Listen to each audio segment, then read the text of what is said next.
Three,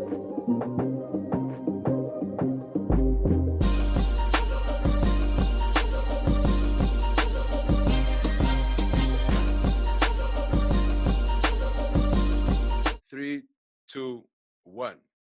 Salutations, mortals, and welcome to From the Jump with Sean K. That's the person we have in the building today. You know him, you love him. If you don't, you should, because this voice is beyond amazing. Sean, how you doing, man? I'm good, man. How are you doing? Thanks I'm good. Please let the people know who you are. Let them hear about who the anomaly of Sean K is. Yeah, my name is Sean Kamati, better known as Sean K, as was already said. I'm a Namibian musician, or I'm a musician. You know, I think I'm a musician of the world now, because music is international, and I happen to come from Namibia, but I make music for the world. Sean K. So I know your history. Other people might not. They don't know that we're related, which we also only found out recently. Weird. Related to too many damn creatives, man. But let me ask you firstly, because I know you're into different facets of life, and when I say different facets of life, I mean, spirituality, astrology. You do yoga, you do a lot of exercise. That also helps balance people's energies and everything. And most people probably don't know you used to be a gymnast before. Back in the day, he was doing that gymnastics thing for real, and then the voice came out. So talk to me a bit about, that transition from going from being a gymnast into deciding, you know what, nah, this is what I'm doing. There are actually quite a few steps in between, the gymnastics to music. What happened was, I was a gymnast for years in primary school, and then I think I quit in high school because it became too much. As in, you have to train every day, all day type thing, and it's that or school. So I had to choose school, even though I was a star athlete. Should have gotten them coins first. Exactly. But no, so what then happened was, a few years, just after, at the end of my high school, I started dancing, doing contemporary and ballet with Tuli and Hamish and them. And when I went to university, I ended up spending a lot of my time dancing, actually, instead of studying law. But yeah, so I sort of discovered my passion for the creative industry there. When I got back to Namibia, I continued dancing. So that's when people knew me as this is a dancer. And during that time, I also started becoming a fashion writer, fashion blogger, which is something I was running. But in all this craziness, I then fell into advertising. Which is a bit of a weird one. I did that for a couple of years, but during that entire time, I discovered music, and it was only, I think it was about 2014. Oh no, I started music in 2011 when I started doing Songnight. There we go. And yes, I started in Songnight. I was the very first Songnight. What do you call it? The first participant of Songnight ever, the first person on stage. There we go. I did it first. Y'all all came after me. But it wasn't until about 2014, 15 when I started working on my album, my first album, when I realized this is what I want to do, for the rest of my life. Oh, okay. So only then. So when we actually performed together, Sean, you back then already you were like, I'm still messing with it. I'm seeing if I want to do it. Really. But you see, that just don't even make sense to me, because you was killing it already. But that's the problem with sometimes with being a creative, or being, how do I say, I think I was one of those kids, without sounding arrogant or full of myself. I was one of those kids that was good at everything that I did. You know, which sometimes makes you look back and you're like, oh, I could have done everything. But you know, we're here now. We're not even going to look back at that. Actually, we are. But we are going to look back just now. No, but I mean, with that, you tend to get bored easily because you're like, oh, I can do this, whatever next. I can do this, whatever next. I can, you know, and that's how it was for me, kind of. And I couldn't focus until I found music. I was like, boom, this is actually what I want to do. And it even took me some time after finding it and knowing this is what I want to do, to actually like focus. Yeah. You know, it wasn't like it was just immediate. And that brings me to my next question, right? So look, as creatives, the journey's long. It's not a one night you wake up and then all of a sudden it's happened. You know, it's a journey of building. Yeah, we're still on this. We've been on, you know what I'm saying, right? So what I want to ask you is, you know, during your creative journey, what was the one chance you wish you would have took that you didn't take? The one that you passed on? Honestly, I don't think there was any. Oh, you went full out. You were like, yes, I'm doing all this shit. Yeah, no, there wasn't any. But I do, however, feel that I may have been looked over for opportunities as opposed to actually them giving them to me, and I didn't take them. I definitely feel like there have been quite a few opportunities that I have been like sort of looked over for whatever reason. I don't know, but I think I've taken everything that I have been given to me, and right now I'm in the process of making my own opportunity. And so there we go. That's the one that I was gonna ask you next, right? So like, I mean, as we know, journeys bring us to different parts of life, different countries, different paths that we really didn't see beforehand, you know. So let's talk a bit about, you know, you and the move. Unfortunately, Corona, you know, COVID-19 done grounded us all. All of us had nice plans for this year, but let's talk about, you know, coming to the realization that you wanted to go pursue your music career internationally by leaving Namibia, because I mean, all of us would have to, because of the numbers and everything, and you know how it supports and everything. Yeah. But firstly, why did you decide on the UK? And secondly, how did you come to that? You know, this is where I'm going with this. Well, I mean, the UK kind of happened. I mean, I always knew, like in my heart of hearts, that I definitely want to pursue music on an international level. So it's I mean, Namibia, as much as I love it, it's been tough. It's been really tough. It's been really, the market is really small, and I think our palette is very specific to, you know, what they like, and I feel like it's very much popularity contest here.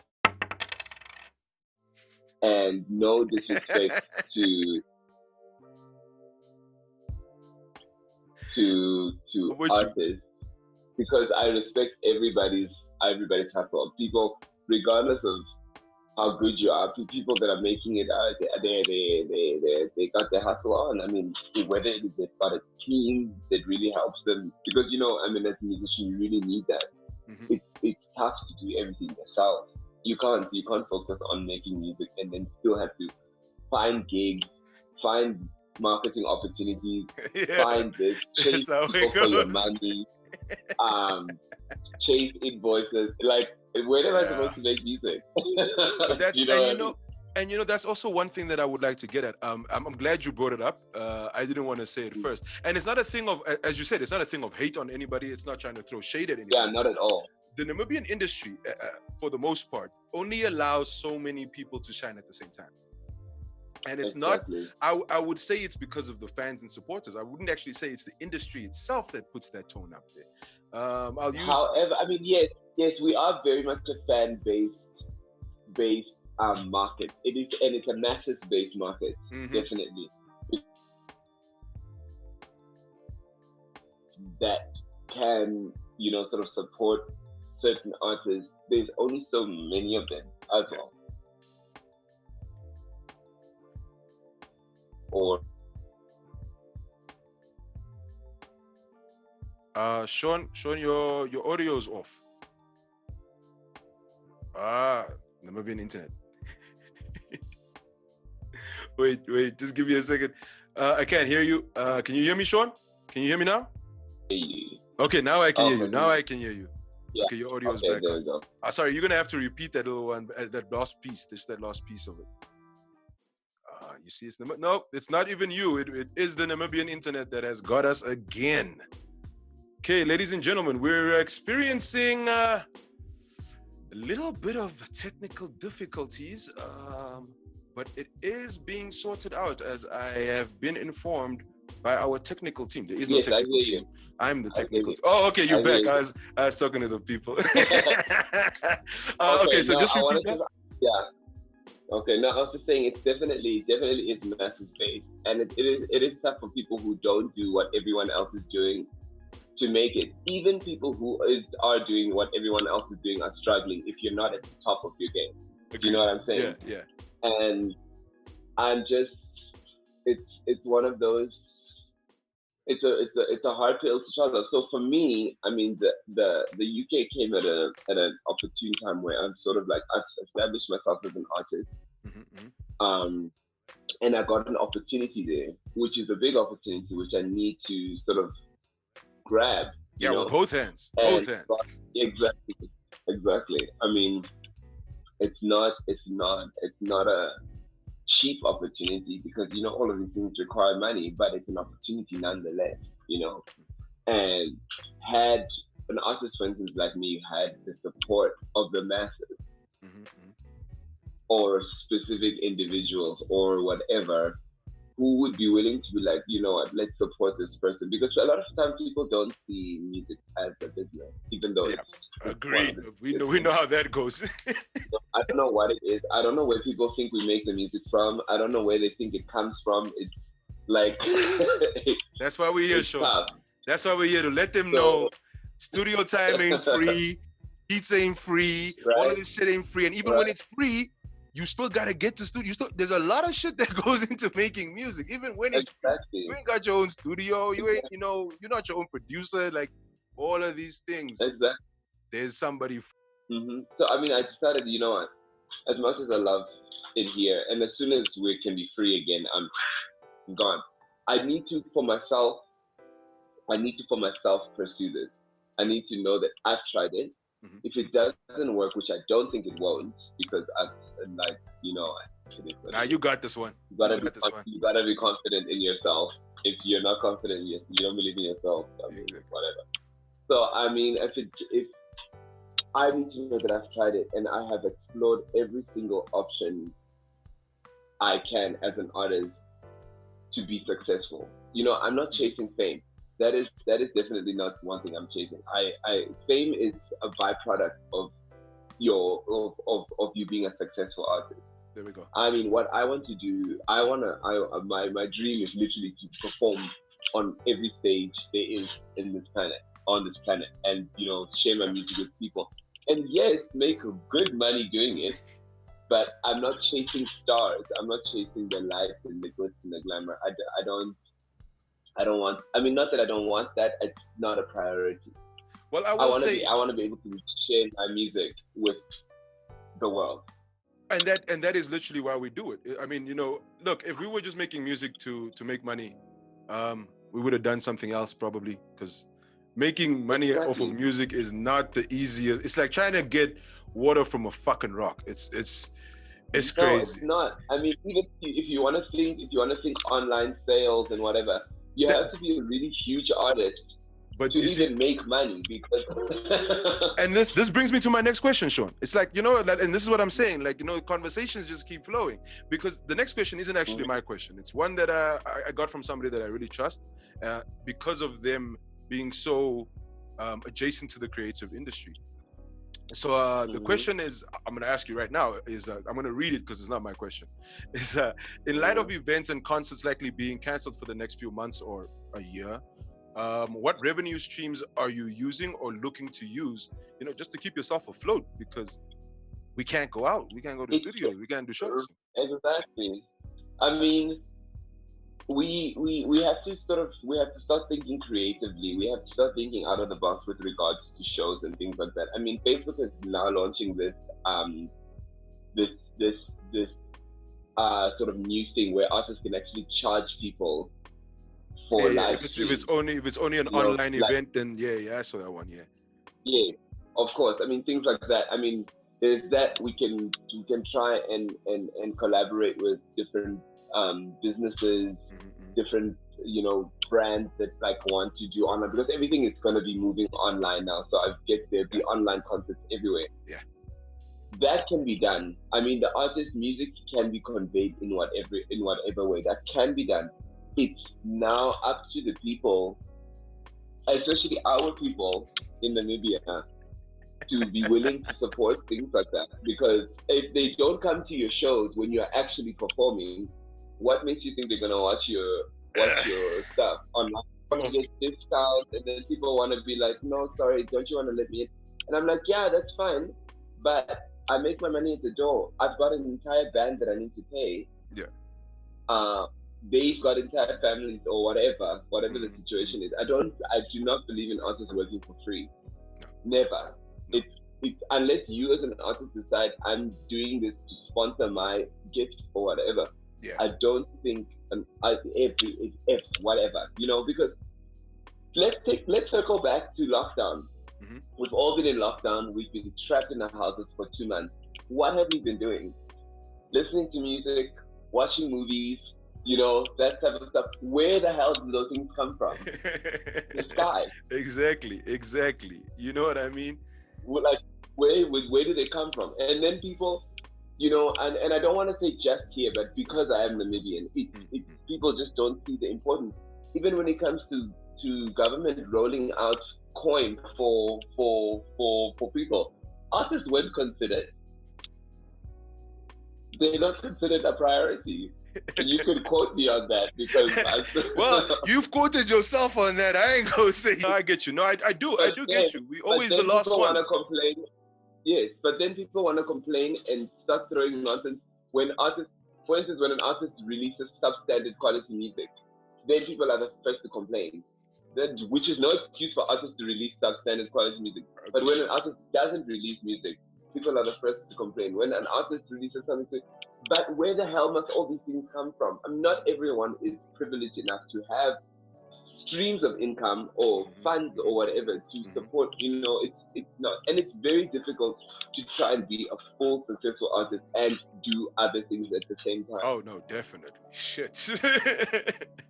Agreed. Sean, I got another question for you. You see, I'm so bad with time. I told you 20 minutes. We're already half an hour in. I could do this all day. That's the problem. This is the problem, right?